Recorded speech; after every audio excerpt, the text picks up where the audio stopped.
কি গো, আমি নাকি গল্প লিখতে পারি না? এই দেখো এখানে গল্প ছাপা হয়েছে, এখানে এই যে আমায় 200 টাকা দিয়েছে, জানো? তোমার গল্প ছাপা হয়েছে? তবে না তো কি, এই তো ছাপা রয়েছে, 2 পাতা ভর্তি, এই তো রয়েছে। খুব লাফিয়েছিলে না ছোট বউ করে, দিল তো মুখে ঝমাটি ঘষে। মা, ও মা, বাবা, মা কোথায়? শ্রাদ্ধে গেছে। শ্রাদ্ধ? কার শ্রাদ্ধ? আমার ছোট বউয়ের, তোর মেজদার ঘরে হচ্ছে। তুমি না আমার একটা উপকার করবি তো? টাকা ধার দিতে পারবো না, আমি বলে দিচ্ছি। আমাকে তোর এত ভয়? কি বলবে তাড়াতাড়ি বলো। আমি একটা গল্প বলে যাব, তুই একটু লিখে দিবি মা? কিন্তু বাবা, গল্পটা খুব ভালো, বেশিক্ষণ লাগবে না।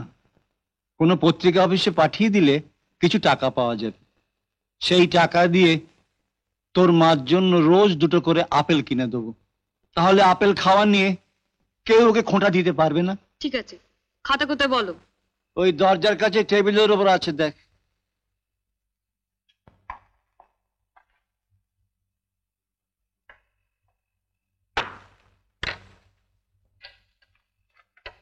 নাও বলো। আকাশে প্রখর রোদ, কিন্তু কেউ লক্ষ্য করেনি আকাশের কোণে একটা কালো মেঘ জমেছে। সেই কালো মেঘ আস্তে আস্তে ছেয়ে ফেললো সমস্ত আকাশটা। সেই কালো মেঘ আস্তে আস্তে ছেয়ে ফেললো সমস্ত আকাশটা। কোথাও নীল আকাশের চিহ্ন মাত্র রইল। বাবা, চুপ, গল্প বলছি। কাকে গল্প বলছেন বাবা?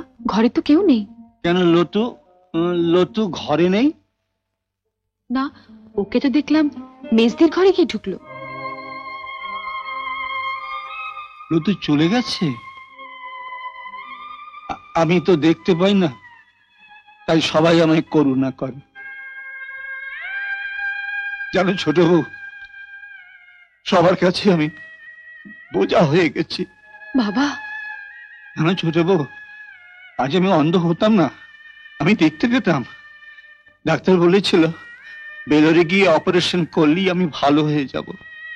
সবে রিটায়ার করেছি, প্রভিডেন্ট ফান্ডের টাকাও হাতে রয়েছে। বেলোরে গিয়ে অপারেশন করবার ডেটও ঠিক হয়ে গেল। যেদিন যাব সেদিন সকালে। ওগো শুনছো? তাড়াতাড়ি বলো, আমার ট্রেনের সময় হয়ে গেছে। অবিনাশ বাবু এসেছিলেন, উনি বললেন 10 দিন পরে প্রদীপ বিলেতে চলে যাচ্ছে, তার আগে উনি প্রদীপের সঙ্গে লতুর বিয়ে দিয়ে দিতে চান। 10 দিনের মধ্যে? হ্যাঁ, প্রদীপ উঠতি বয়সের ছেলে, ওখানে গিয়ে যদি মেম সাহেব বিয়ে করে বসে তাহলে আমাদের লতুর কি হবে? ওর থেকে ভালো পাত্র কি লতুর পাওয়া যাবে?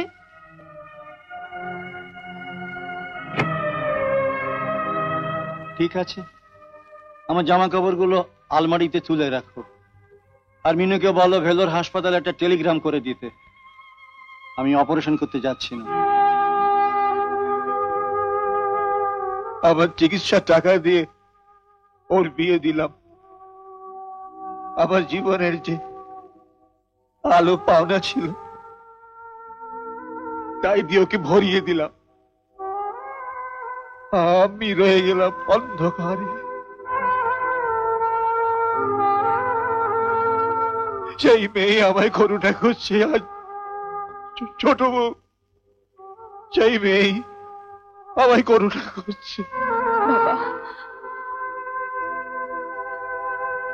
আপনি গল্পটা বলুন, আমি লিখবো। লেখার পর আমি নিজে পত্রিকা অফিসে পাঠাবো। আপনি বলুন। কি বলবো বলতো? তবে যা করবি বুঝে সুঝে করবি। বাবা যদি কোনোদিনও জানতে পারেন। কি করে জানবেন? বাবা তো দেখতেই পান না। আমার গল্প ছাপা হয়েছে? কোথায় কোথায় কোথায়? এখানে না? এখানে? কোথায়? এখানে এখানে? হ্যাঁ বাবা, ওরা আপনার গল্পের জন্য 200 টাকাও পাঠিয়েছে। টাকা পাঠিয়েছে? হ্যাঁ বাবা।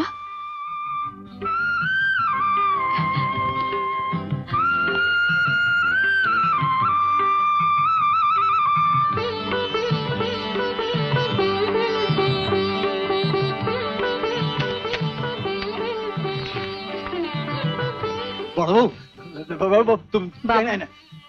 এটা তুমি 100 টাকা ধরো। কেন বাবা? ধরো না বলছি, ধরো ধর ধর ধর ধর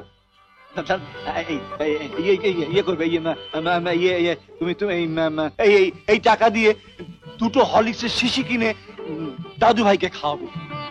আমার রোজগারের টাকা দিয়ে আমি আমার দাদু ভাইকে খাওয়াবো, দেখি তোমাদের মা কি করে কেড়ে নেয়। আর যে টাকা ফিরবে দাদি করে আপেল এনো, তোমাদের শাশুড়িকে খাওয়াবো। আমার রোজগারের টাকা আমি আমার বউকে খাওয়াবো। কি ছোট বউ, কেমন জব্দ?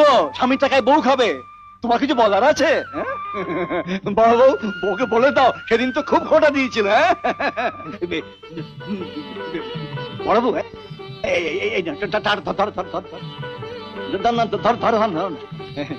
এই টাকা দিয়ে কি আনবে বলো তো? কি আনবো বাবা? 2 কিলো দুধ, না না 2 কিলো না, 3 কিলো দুধ আনবে। আর 500 গোবিন্দভোগ চাল শুকে আনবে। আর তুমি 2 কিলো নলেন গুড় আনবে। অনেকদিন নলেন গুড়ের একটু পায়েস খাওয়া ইচ্ছে ছিল, রোজগার নেই তো সাহস করে বলতে পারিনি। ও রোজ একটু কিশমিশ দেবে, একটু তেজপাতা দেবে, জামবাটির একবারই আমাকে দেবে। আমি আর কদিন বাঁচবো বলো? প্রাণ ভরে পায়েস খেয়ে নি। তোমাদের শাশুড়ি ভয় তো কিছু বলতেই পারি না। ডাকো না, ডাকো না তোমাদের শাশুড়িকে। হ্যাঁ একবার ডাকো, আমি নাকি গল্প লিখতে জানি না।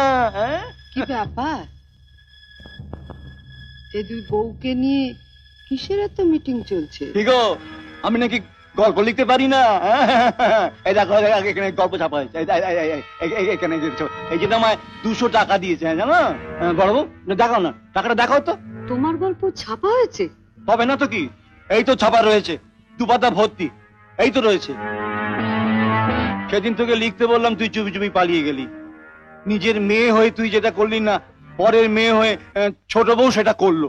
কোথায় তোমার গল্প ছাপা হয়েছে? এই তো এই তো দেখ না, এখানে 2 পাতায় ছাপা হয়েছে। এই তো এইখানে দেখ দেখ, এই পাতা ছাপা আছে, এই পাতা। এই তো ছোট বউ তো ছাপিয়ে নিয়ে এসেছে, ওই তো সবকিছু করেছে।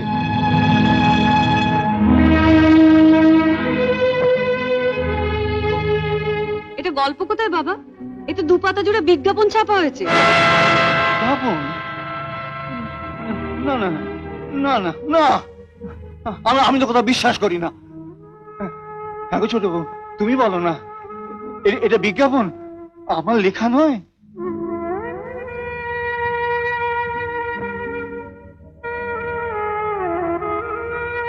আমি তোমার নিজের মেয়ে তো, তাই পরের মেয়ে ছোট বউয়ের মতন আমি তোমায় ঠকাতে পারিনি।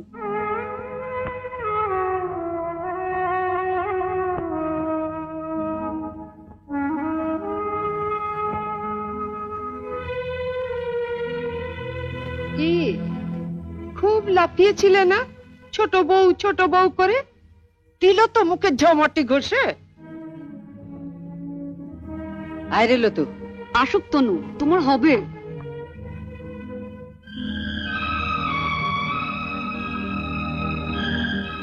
তখনই বলেছিলাম, যা করবি বুঝে সুঝে কর।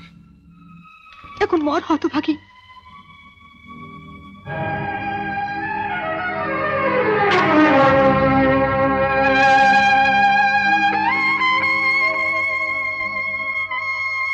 বাবা,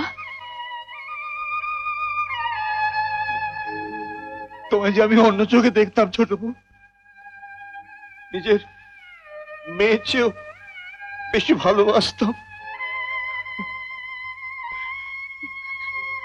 অন্য শ্বশুরকে তুমি আজ করুণা করছো ছোট বউ, তোমার কাছেও আমি করুণার পাত্র হয়ে গেলাম। ভগবান,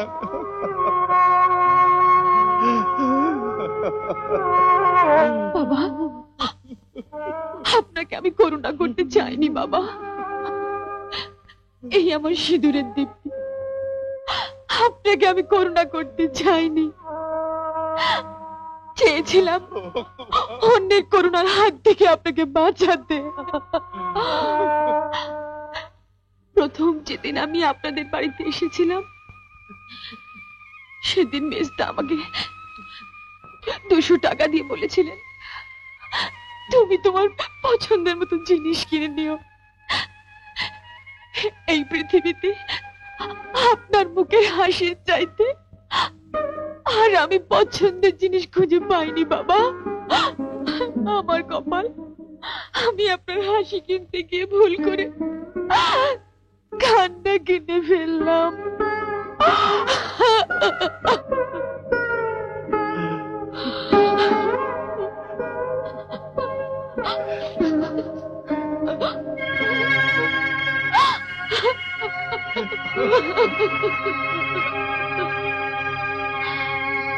বাবা, এটা যদি অপরাধ হয় তাহলে আপনি আমাকে যা সাজা দেবেন আমি তাই মাথা পেতে নেব বাবা। হ্যাঁ, সাজা তো তোমায় দিতেই হবে ছোট বউ। যে পায়েস খেয়ে বুকটা ভরাবো ভেবেছিলাম, আয় মা, আয়, তোর ভালোবাসা দিয়ে সে বুকটা আমি ভরিয়ে নেব মা, বুকটা আমি ভরিয়ে নেব মা। মা,